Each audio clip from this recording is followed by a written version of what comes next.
அஸ்ஸலாமு அலைக்கும்.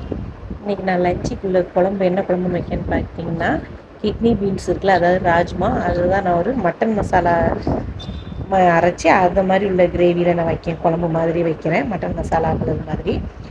குக்கரில் நான் வந்து ஒரு 3 டீஸ்பூன் எண்ணெய் சேர்த்துருக்கேன். எண்ணெய் சேர்த்துட்டு பட்டை, கிராம்பு, ஏலக்காய் 3 மட்டும் போட்டு வதக்கினா போதும். ஒரு பாதி சைஸ் பல்லாரி கட் பண்ணி எடுத்துரு, அதையும் வதக்குறேன்.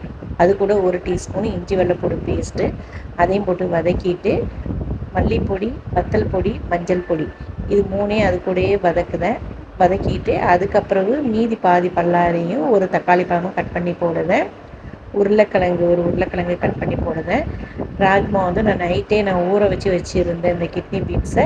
இப்போ அதையும் அது கூட ஒன்றா சேர்த்துக்கிட்டு இது நான் தேங்காய் அரைச்சி வச்சுருக்கேன். தேங்காயில் என்னென்ன நான் சேர்த்துருக்கேன்னா, பட்டை, கிராம்பு, ஏலக்காய், பெருஞ்சீரகம், கடல் பாசி, இது எல்லாம் சேர்த்துட்டு ஒரு 4 அண்டிப்பருப்பு அதையும் சேர்த்து நல்லா நைஸாக அரைச்சிருக்கேன். அரைச்சி அதையும் ஒன்றா மிக்ஸ் பண்ணி அதில் ஊற்றிட்டு தேவையான அளவு தண்ணி, தேவையான அளவு உப்பு அதையும் சேர்த்துட்டு நம்ம மூடி போட்டு விசில் வேக வச்சிடலாம். நம்ம ஒரு 4 விசில் வந்தால் போதும்.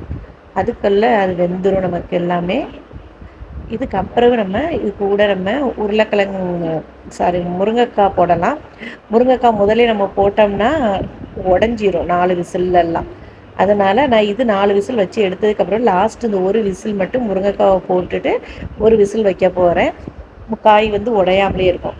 இது கூட நம்ம வேறு காய்கறிகள் எதுவும் சேர்க்கறதா இருந்தாலும் சேர்த்துக்கலாம். முருங்கைக்காவோட மல்லி இலையும் போட்டு கலக்கிறேன் குழம்புல. வேறு காய்கறிகள் என்ன சேர்க்கலாம்னா, நமக்கு இந்த சோயா பீன்ஸ் இருக்குல்ல, மீல் மேக்கர், அது சேர்க்கலாம். கேரட் பீன்ஸ் சேர்க்கலாம். இல்லை ப்ரொக்கோலி சேர்க்கலாம், காலிஃப்ளவர் சேர்க்கலாம். இதே மசாலாவுக்கு இதே மாதிரி மெத்தடில் குழம்பு வச்சிங்கன்னா இது எல்லாமே நல்லா இருக்கும். நம்ம இது சோறுக்கும் சாப்பிட்டுக்கலாம், டிஃபனுக்கும் சாப்பிட்டுக்கலாம். இப்போ பாருங்கள் காய் எப்படி இருக்குதுன்ட்டு உடையாமல் இருக்குது பார்த்திங்களா, முருங்கைக்காயெல்லாம்.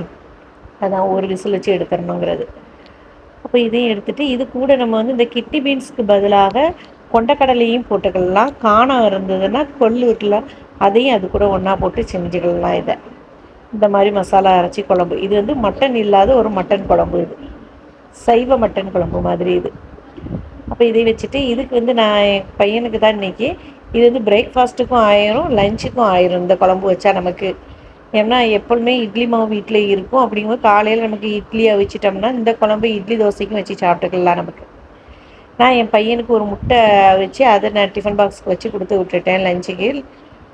இப்போ நான் எனக்கு சாப்பிடும்போது மட்டும் ஒரு முட்டை ஆம்லேட் போட்டுக்கலாம் அப்படின்னு சொல்லிட்டு ஆம்லேட் போடுவேன். மிளகு, சீரகம், உப்பு, இது 3 மட்டும்தான் நான் போடுவேன். இது நல்ல டேஸ்ட்டாக இருக்கும், மிளகு சீரக பொடி போடுறது. நான் ஏற்கனவே முட்டை மசாலா மிக்ஸ் பண்ணி தான் நான் வச்சுருப்பேன். இப்போ அது தீந்துருச்சு, இனி அதை மிக்ஸ் பண்ணி எடுக்கணும். அதனால் நான் இப்போ எல்லாமே தனித்தனியாக தான் நான் போடுவேன். இந்த மாதிரி ஒரு தடவை ட்ரை பண்ணி சாப்பிட்டு பாருங்கள், நல்ல டேஸ்ட்டாகவும் இருக்கும் உங்களுக்கு. இது கூட நான் இன்றைக்கி வத்தல் அதுவும் வச்சுருக்கேன். இந்த முட்டை, கிட்னி பீன்ஸ் குழம்பு, சோறு, இதுதான் மத்தியானம் இன்றைக்கி எங்களோட லஞ்சு. இதே மாதிரி நீங்களும் ட்ரை பண்ணி பாருங்கள். ட்ரை பண்ணிவிட்டு கமெண்டில் எனக்கு சொல்லுங்கள். எனக்கு வீடியோ பிடிச்சிருந்ததுன்னா சப்ஸ்கிரைப் பண்ணுங்கள். அலைக்கும் சலாம்.